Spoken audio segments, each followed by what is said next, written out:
Guys, क्या आप जानते हैं कि एक टाइम पर इंडिया रशिया से 1% भी तेल नहीं खरीदता था और आज हम उनके टॉप बायर में से एक हैं। यह है जियोपॉलिटिकल सेंसेशन, एक ऐसा डिसीजन जिसने अमेरिका से लेकर यूरोपियन कैपिटल्स तक सबकी टेंशन बढ़ा दी है। क्या इंडिया अपने पुराने दोस्त की मदद कर रहा है या यह सिर्फ एक मास्टर स्ट्रोक है?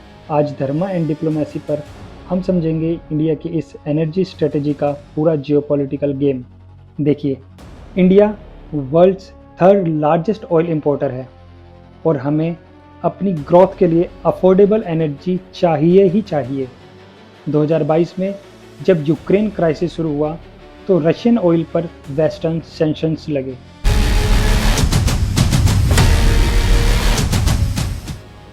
इसका रिजल्ट क्या हुआ? रशिया को इमरजेंसी में न्यू बायर्स चाहिए थे और हमें चीप ऑयल।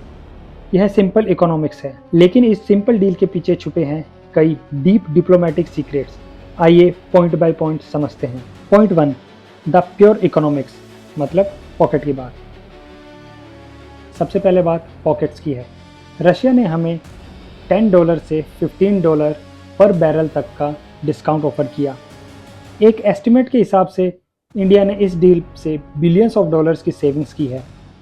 अगर हम यह तेल मिडल ईस्ट या यूएस से खरीदते तो हमें ग्लोबल मार्केट प्राइस देना पड़ता। इन्फ्लेशन कंट्रोल, यह सेविंग सिर्फ गवर्नमेंट के लिए नहीं थी, यह सेविंग्स हमारे कॉमन मैन तक पहुंची। क्रूड ऑयल सस्ता होने से पेट्रोल, डीजल और बाकी फ्यूल प्राइसेस मैनेज हुए। अगर प्राइसेस जंप होते तो इन्फ्लेशन बेकाबू हो जाता। यह डिसीजन हमारे नेशनल इकोनॉमी के लिए क्रूशियल था। पॉइंट 2, स्ट्रेटेजिक ऑटोनॉमी, मतलब आज़ादी का फैसला। No to western pressure. जब सैंक्शंस लगे तो वेस्टर्न कंट्रीज ने इंडिया पर प्रेशर बनाना शुरू किया,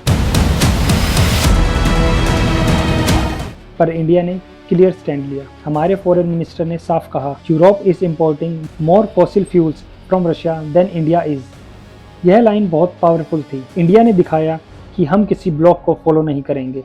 डाइवर्सिफिकेशन ऑफ सप्लाई, हम अपनी एनर्जी डिपेंडेंसी किसी एक रीजन पर नहीं रख सकते। मिडिल ईस्ट में टेंशन या कोई कॉन्फ्लिक्ट होने पर हमारी सप्लाई रुक सकती है।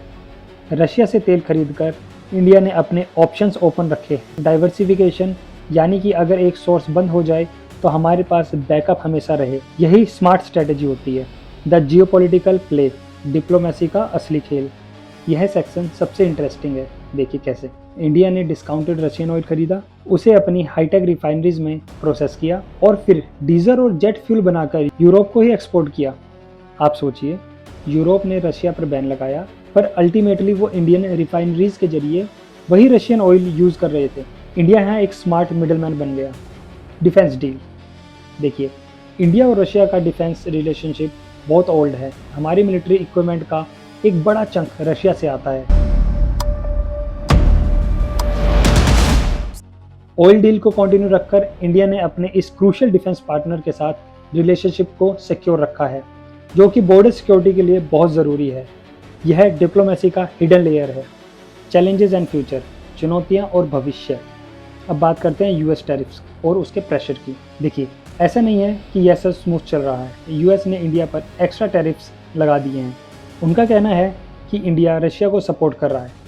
यह एक बिग चैलेंज है।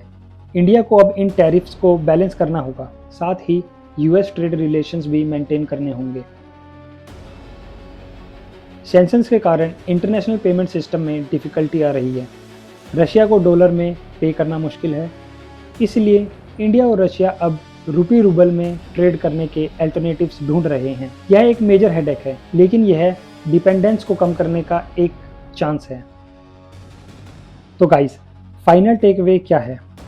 इंडिया की यह ऑयल स्ट्रेटेजी 3 मेन पिलर्स पर टिकी है। Number 1, pocket friendly deals. Number 2, strategic independence. और नंबर 3, डिफेंस रिलेशनशिप की सिक्योरिटी।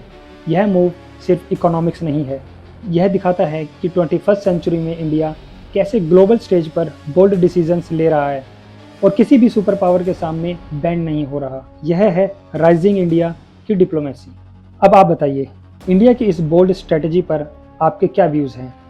क्या यह डिसीजन 100% राइट है या इसके कोई हिडन रिस्क हैं?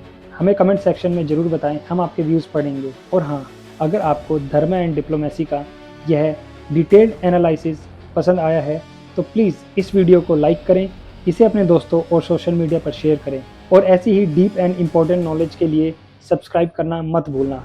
मिलते हैं अगली वीडियो में। Thank you.